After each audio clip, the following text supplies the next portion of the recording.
I don't have to tell you that hate and fear are being sown online all across the world. And we know that there is this dark undertow which is connecting us all globally, and it is flowing via the technology platforms. But we only see a tiny amount of what's going on the surface.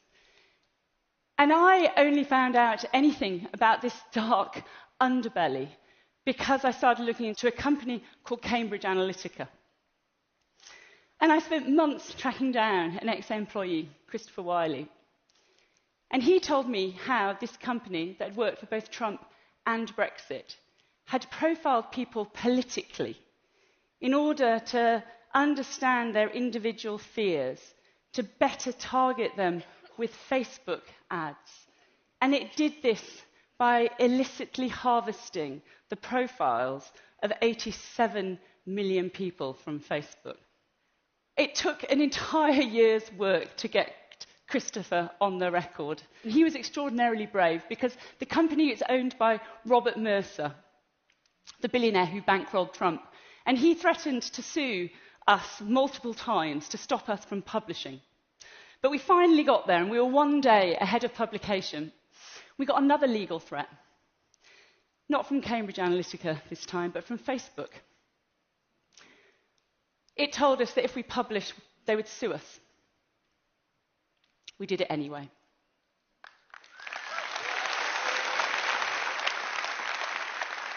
Facebook, you were on the wrong side of history in that. And you were on the wrong side of history in this, in refusing to give us the answers that we need.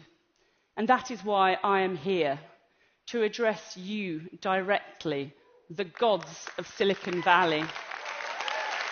Mark Zuckerberg and Sheryl Sandberg and Larry Page and Sergey Brin and Jack Dorsey and your employees and your investors too. We are what happens to a Western democracy when 100 years of electoral laws are disrupted by technology. This technology that you have invented has been amazing. But now it's a crime scene. And you have the evidence. And it is not enough to say that you will do better in the future. Because to have any hope of stopping this from happening again, we have to know the truth. Because what the Brexit vote demonstrates is that liberal democracy is broken. And you broke it. This is not democracy.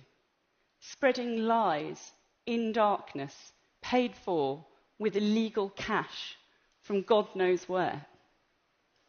It's subversion, and you are accessories to it. And it is not about left or right, or leave or remain, or Trump or not. It's about whether it's actually possible to have a free and fair election ever again. Because as it stands, I don't think it is. And so my question to you is this what you want? Is this how you want history to remember you? As the handmaidens to authoritarianism that is on the rise all across the world? Because you set out to connect people, and you are refusing to acknowledge that the same technology is now driving us apart. My question to everybody else is this what we want? To let them get away with it? And to sit back and play with our phones as this darkness falls?